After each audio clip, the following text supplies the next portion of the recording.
It is Sunday, August 29th. We'll be dealing with critical and pivotal fire weather today. Everything changes after today, so today is going to be one of the biggest days for the firefight and in containing this wildfire, the Caldor Fire. Let's take a look at it. It's been burning overnight and getting so close to Sierra Tahoe. Just right here, you can actually see portions of the ski lift, and over that ridge is that fire just glowing in the night sky. We've also seen other images very similar. This is near LEEK Springs. You can see just the underglow underneath those trees of all that fire that's been burning, all the smoke overnight. An inversion layer just over the area. That's basically warmer temperatures at a higher altitude right in between where the surface is a little cooler and a little higher above that is cooler as well. So it's this thermal belt that happens here. It keeps things a little calmer when it comes to winds, temperatures as well as warmer. And then we're also seeing that the firefight in these conditions can be handled a little better. The problem is in the overnight hours, we do deal with some of those downslope winds that push through and can also start pushing that fire right back up terrain because it has something to grasp onto. Let's talk about the Caldor Fire overnight. Yesterday was a crucial day as well, as fire crews had to deal with trying to contain the fire from spreading into Strawberry. So here's where we're looking at the leading edges of the fire. The red dots here are the strongest fire activity pushing towards Strawberry. And yesterday we saw that the lines here, there were just crews of people along 50 just trying to contain it back, doing back burns so that the fire that they can control will meet up with the existing fire currently.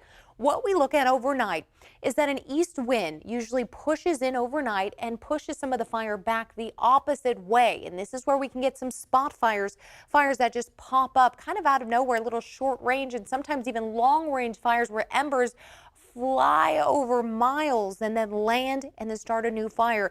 That is not what we want to see, but could see from Monday to Tuesday.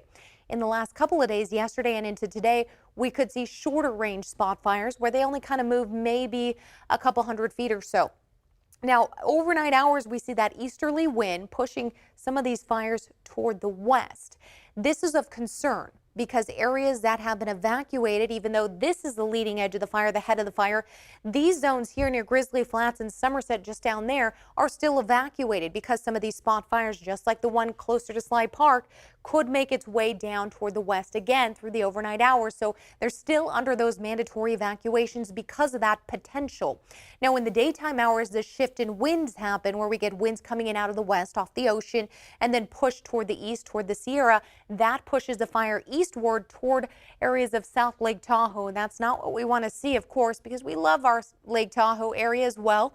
And a lot of these homes in the area continue to grow because as you start getting from Strawberry toward areas of Tahoe, a lot more cabins, a lot more homes, things of that nature. So we're trying to at least stop the spread as much as possible, and things are changing quickly. So today is going to be one of the last crucial days to try to get as much of the air tankers, the retardant over the area to try to stop the spread, the hand crews, the bulldozers, everything they can. They're throwing at it with nearly 3,500 people on the front lines there trying to just contain it as much as possible.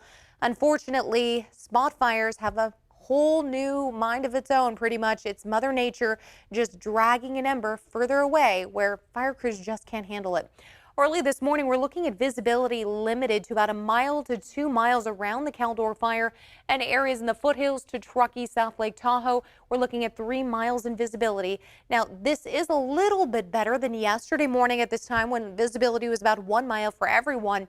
7 miles in the valley, so a little better as well for valley spots. Yesterday, we were down about 4 miles in visibility, so things have improved slightly overnight. And as we start moving from Monday to Tuesday, they do expect to get better visibility, but of course worse because the winds are pushing flames and fire toward the east. Let's take a look at our smoke forecast. This also helps paint the picture of what we see when we see those flames moving. Now, as we start moving from Sunday 11 p.m., you notice here that the air quality pretty much throughout the day looks like this: orange, yellow, greenish spots.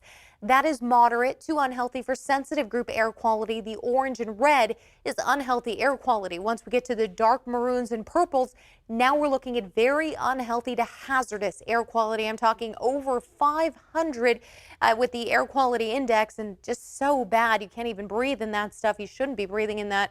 And then we're going to look at that really just targeting areas around the Caldor Fire, Arnold, and South Lake Tahoe as we get to the overnight hours. By Monday, 11 a.m., that's where we start to see the shift here happening because we're going to start to see winds picking up. For your Sunday, here's what we're looking at in terms of air quality. Unhealthy to very unhealthy from Sacramento to the foothills. And then areas like the San Joaquin, Stanislaus County spots, as well as Yolo, Solano, unhealthy for sensitive group air. Now, the winds are going to be calm to light today, and that's what we've been looking at through the morning hours. They're going to continue that way, as much as about 8-mile-per-hour winds through the foothills. And then by tomorrow, we'll see anything from 15 to 20-mile-per-hour winds over some of the ridges here, with gusts as high as 30 miles per hour. We do have some watches and warnings that are going to take place starting Monday. That's 11 a.m. to Tuesday, 11 p.m. with the fire weather watch in this tan shade. This is for stronger winds right around the Caldor Fire and for these zones. The fire weather warning, that's the red zone here. That's a red flag warning over the crest, because the Sierra Crest here is what's going to be dealing with some of the strongest winds. So take a look at this. The strongest winds, they start coming in right around here. You're looking at 4 p.m. Monday. They really start to pick up over the crest and over the Sierra. This is currently the zone where the Caldor Fire is, so they'll be moving up and over. Not good news. Firefighters trying to contain all this fire here. It could all really go back down from 19%, even as low as 10% or less. They could have zero containment by Monday, so we're hoping that the containment line stays and that these winds do not move the embers further.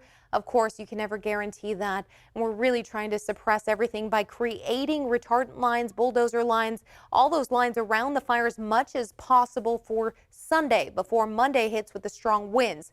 Winds move through the coastal range as well, about 18 to 20 miles per hour. But again, these are just the sustained winds. We're not even talking about wind gusts that could pick up to 30 miles per hour.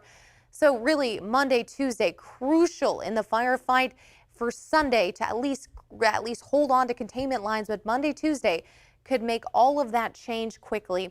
We're looking at mid-90s on Monday, and then expect those mid-80s, a cooler day Tuesday, Wednesday. But again, that's because we're also getting some stronger winds, some cooler air pushing through, and that doesn't necessarily help out with the firefight.